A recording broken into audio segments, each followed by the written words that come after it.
اہم خبر کہ پاکستان میں امریکی سفارت خانے نے اسلام آباد میں تمام ویزا اپوائنٹمنٹس منسوخ کر دی ہیں۔ تمام ویزا اپوائنٹمنٹس آج سے 13 مارچ تک کے لیے منسوخ کی گئی ہیں۔ سمیرہ خان نے ہمیں جوائن کیا ہے۔ سمیرہ، اس حوالے سے بتائیے کہ ری شیڈیول کے حوالے سے آپ کے پاس کیا اپڈیٹس ہیں؟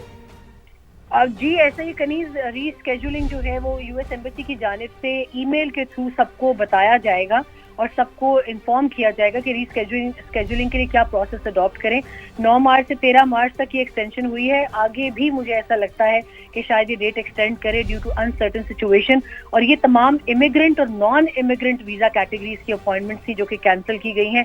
کراچی، لاہور میں امریکی قونصل خانوں کی تمام قونصلر خدمات بھی تاحال معطل رہیں گی، مگر ان امریکی شہریوں کو جن کو ان کی ضرورت ہو اس کے لیے امریکی سفارت خانہ معمول اور ہنگامی خدمات دیتا رہے گا۔ بہت شکریہ سمیرہ آپ کا۔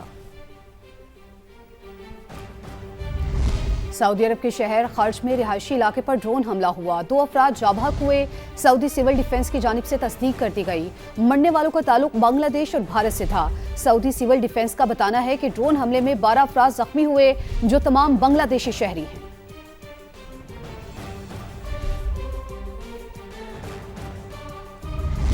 ایران کے بھرپور جوابی وار اسرائیل پر 29ویں حملے کی لہر کا آغاز کر دیا ہے۔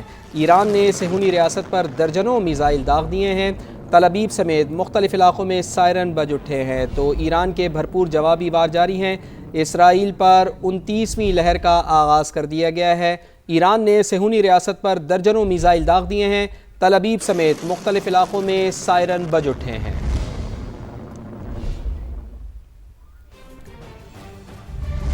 امریکہ اور اسرائیل کا جنگی پاگل پن انتہا پر پہنچ گیا۔ ایران میں سویلین کے بعد آئل تنصیبات کو نشانہ بنا ڈالا۔ تہران اور کرج میں دھماکوں کی گونج، آئل ریفائنری آگ کی لپیٹ میں آ گئی۔ آسمان پر کالے دھوئیں کے بادل چھا گئے۔ کوہاگ، شاہران اور کران میں بھی آئل ڈپوز تباہ، 6 افراد شہید ہوئے۔ امریکہ اور اسرائیل نے اصفہان، نجف آباد، اران اور دیگر شہروں پر بھی وحشیانہ بمباری کی۔ مزید 31 شہادتوں کی تصدیق کر دی گئی۔ شہداء کی مجموعی تعداد 1350 سے زائد ہو گئی۔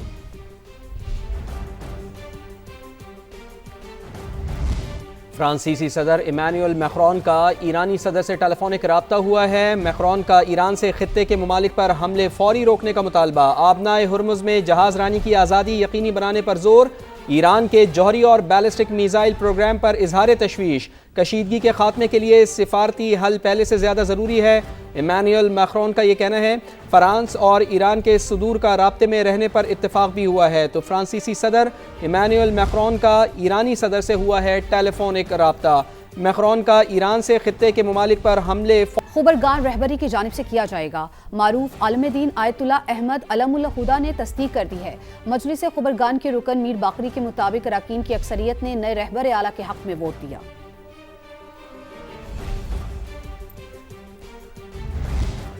نیا سپریم لیڈر ہماری منظوری کے بغیر زیادہ عرصہ نہیں چل سکے گا، اس کی بقا ہماری منظوری سے مشروط ہوگی۔ امریکی صدر ڈونلڈ ٹرمپ کی ایران کو ایک بار پھر دھمکی، بولے امریکہ نہیں چاہتا کہ چند سال بعد ایران کو دوبارہ جوہری ہتھیار بنانے کا موقع مل جائے۔ تہران پورے مشرق وسطی پر کنٹرول حاصل کرنے کی منصوبہ بندی کر رہا تھا۔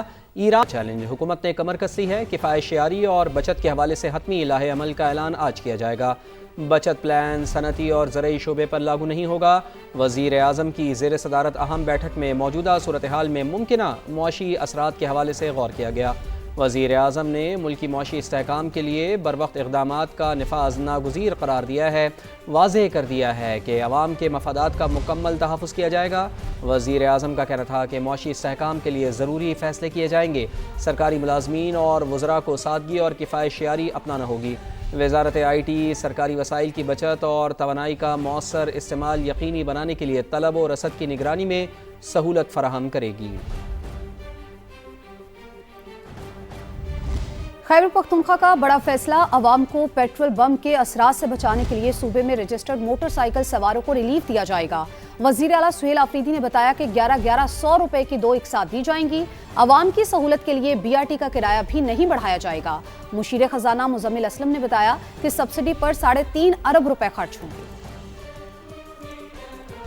تقریباً 14 سے 15 لاکھ وہ لوگ جن کے موٹر سائیکل رجسٹرڈ ہیں